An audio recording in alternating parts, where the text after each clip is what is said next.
بسم اللہ الرحمن الرحیم۔ السلام علیکم ورحمۃ اللہ وبرکاتہ۔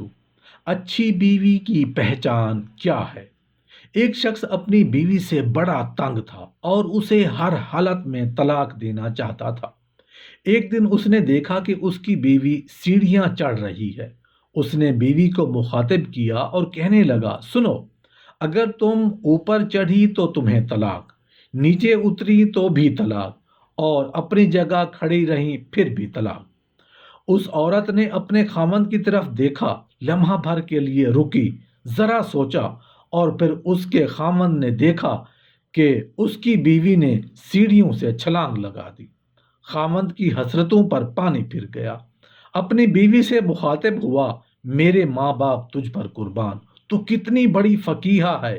اگر امام مالک رحمۃ اللہ علیہ وفات پا جائیں تو ممکن ہے اہل مدینہ فتویٰ کے لیے تیرے پاس ہی آئیں گے۔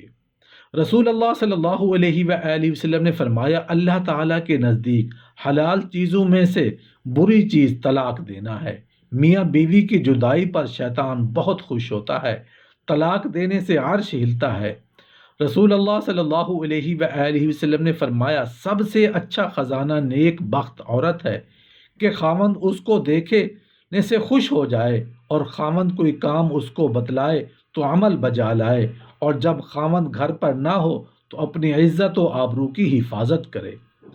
امام شعبی رحمۃ اللہ علیہ کے پاس ایک شخص آیا اور کہنے لگا، میں نے ایک عورت سے شادی کی ہے، شادی کے بعد معلوم ہوا ہے کہ وہ تو لنگڑی ہے، کیا اس کو اس کے والدین کے گھر واپس بھیج دوں؟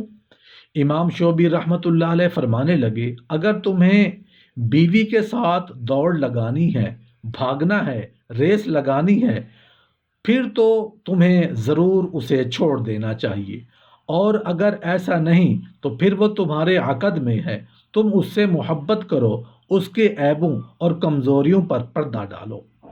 ایک اعرابی سے جس کا عورتوں کی صفات کے بارے میں خاصا تجربہ تھا، پوچھا گیا، اچھی بیوی کی پہچان کیا ہے؟ بہترین عورت میں کیا خوبیاں ہونی چاہیے؟ اس نے جواب دیا، ایک اچھی بیوی میں، اچھی عورت میں درج ذیل خوبیاں ہوتی ہیں۔ فرمایا، یہ خوبیاں کسی عورت میں دیکھو تو سمجھ جانا کہ وہ اچھی عورت ہے۔ فرمایا، کھڑی ہو تو لمبے قد کی ہو، اور بیٹھے تو نمایاں نظر آئے، گفتگو کرے گی تو سچ بولے گی، اس کو غصہ دلایا جائے گا تو وہ بردباری کا مظاہرہ کرے گی، ہنسے گی تو صرف مسکراہٹ بکھیرے گی، کھانا پکائے گی تو نہایت لذیذ اور عمدہ ہوگا، اپنے خاوند کی فرما بردار ہوگی، اپنے گھر سے محبت کرنے والی ہوگی، اور کم سے کم گھر سے باہر نکلنے والی ہوگی، اپنی قوم میں نہایت عزیز اور باوقار ہوگی، مگر انتہائی متواضع اور مسکنت مزاج ہوگی، خامن سے محبت کرنے والی اور کثرت سے اولاد جننے والی ہوگی، پھر اس کا ہر کام نہایت پسندیدہ ہوگا، اور وہ سب عورتوں میں اچھی عورت شمار کی جائے گی۔ حضرت جلبیب رضی اللہ عنہ ایک انصاری صحابی ہیں، نہ مالدار ہیں، نہ کسی معروف خاندان سے تعلق ہے، صاحب منصب بھی نہیں ہے، رشتہ داروں کی تعداد بھی بہت زیادہ نہیں، رنگ بھی سانولا، لیکن اللہ کے رسول صلی اللہ علیہ وآلہ وسلم کی محبت سے سرشار ہیں۔ بھوک کی حالت میں پھٹے پرانے کپڑے اللہ کے رسول صلی اللہ علیہ وآلہ وسلم کی خدمت میں حاضر ہوتے، علم سیکھتے اور صحبت سے فیض یاب ہوتے۔ ایک دن اللہ کے رسول صلی اللہ علیہ وآلہ وسلم نے شفقت کی نظر سے دیکھا اور ارشاد فرمایا، جلبیب، تم شادی نہیں کرو گے؟ جلبیب رضی اللہ عنہ نے عرض کی، اللہ کے رسول صلی اللہ علیہ وآلہ وسلم، مجھ جیسے آدمی سے بھلا کون شادی کرے گا؟ اللہ کے رسول صلی اللہ علیہ وآلہ وسلم نے پھر ارشاد فرمایا، جلبیب، تم شادی نہیں کرو گے؟ اور وہ جواباً عرض گزار ہوئے، اللہ کے رسول، بھلا مجھ سے شادی کون کرے گا؟ نہ مال، نہ جاہ و جلال۔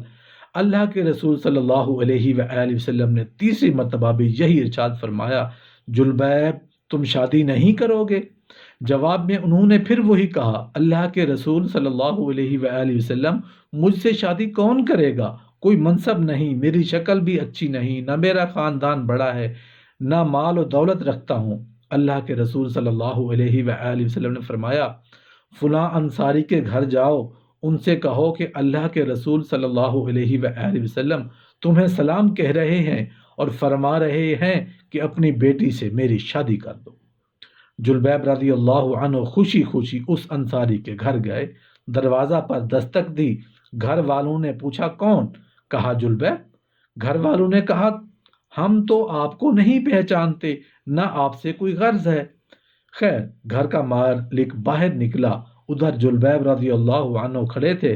پوچھا کیا چاہتے ہو، کدھر سے آئے ہو؟ کہا اللہ کے رسول صلی اللہ علیہ وآلہ وسلم نے تمہیں سلام بھجوایا ہے۔ یہ سننے کی دیر تھی کہ گھر میں خوشی کی لہر دوڑ گئی۔ اللہ کے رسول نے ہمیں سلام کا پیغام بھجوایا ہے۔ ارے یہ تو بہت ہی خوش بختی کا مقام ہے کہ اللہ کے رسول نے سلام کہہ بھیجا ہے۔ جلبیب رضی اللہ عنہ کہنے لگے آگے بھی سنو نا کہ اللہ کے رسول صلی اللہ علیہ وآلہ وسلم نے تمہیں کیا حکم دیا ہے کہ اپنی بیٹی کی شادی مجھ سے کرو۔ صاحب خانہ نے کہا ذرا انتظار کرو، میں لڑکی کی ماں سے مشورہ کر لوں۔ اندر جا کر لڑکی کی ماں کو پیغام پہنچایا اور مشورہ پوچھا۔ وہ کہنے لگی نہ، قسم اللہ کی میں اپنی بیٹی کی شادی ایسے شخص سے نہیں کروں گی، نہ خاندان، نہ شہرت، نہ مال دولت۔ ان کی نیک سیرت بیٹی بھی گھر میں ہونے والی گفتگو سن رہی تھی اور جان گئی تھی کہ حکم کس کا ہے، کس نے مشورہ دیا ہے۔ سوچنے لگی اگر اللہ کے رسول صلی اللہ علیہ وآلہ وسلم کسی رشتہ داری پر راضی ہیں تو اس میں یقیناً میرے لیے بھلائی اور فائدہ ہے۔ اس نے والدین کی طرف دیکھا اور مخاطب ہوئی کہا آپ لوگ اللہ کے رسول صلی اللہ علیہ وآلہ وسلم کا حکم ٹالنے کی کوشش میں ہیں، مجھے اللہ کے رسول صلی اللہ علیہ وآلہ وسلم کے سپرد کر دیں، وہ اپنی مرضی کے مطابق جہاں چاہیں میری شادی کریں، کیونکہ وہ ہرگز مجھے ضائع نہیں ہونے دیں گے۔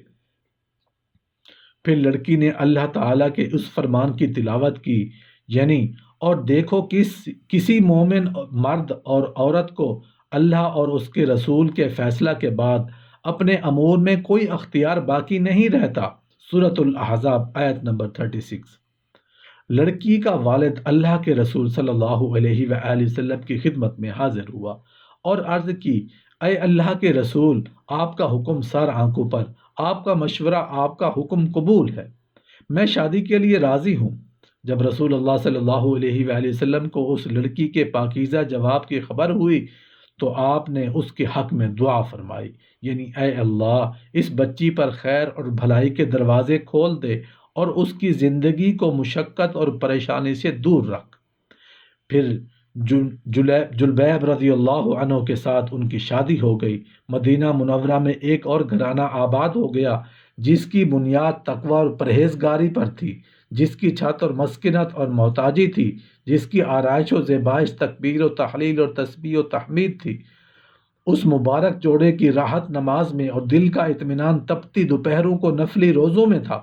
رسول اللہ صلی اللہ علیہ وآلہ وسلم کی دعا کی برکت سے یہ شادی خانہ آبادی بڑی ہی برکت والی ثابت ہوئی۔ تھوڑے ہی عرصے میں اس کے مالی حالات اس قدر اچھے ہو گئے کہ لکھنے والے لکھتے ہیں کہ انصاری گھرانوں کی عورتوں میں سب سے خرچیلا گھرانہ، یعنی سب سے زیادہ خرچ کرنے والا گھرانہ اسی لڑکی کا تھا۔ اللہ پاک سے دعا ہے کہ اللہ پاک ہم سب کو رسول اللہ صلی اللہ علیہ وآلہ وسلم کا سچا پکا امتی بنائے اور قرآن و سنت پر عمل پیرا ہونے کی توفیق عطا فرمائے۔ آمین یا رب العالمین۔